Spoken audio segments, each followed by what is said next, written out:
Модуларната болница за болни од COVID-19 се полни забрзано, покажуваат информациите од теренот. Заменик министерот за здравство најави дека доколку и таму се пополни капацитетот, решението ќе се бара во другите болници.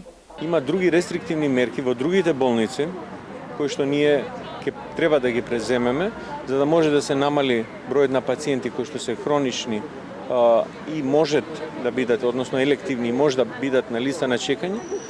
И втората работа, ние убрзано работиме, интензивно работиме во тие ковид центри кои што се ветени од порано, меѓутоа ради технички причини не може да се спроведат и да се реализира до денешен ден.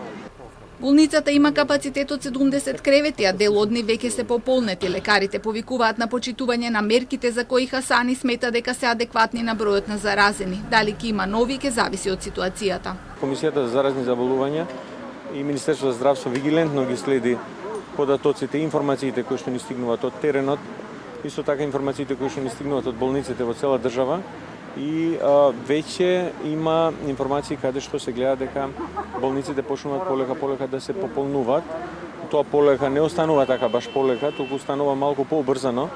И затоа да, ќе треба да се разгледат повторно мерките, меѓутоа кога и како све зависи од натрешните информации. За вечерашната седница на влада не се најавени нови рестриктивни мерки. Старите се уште чекаат да бидат изгласани од собранието.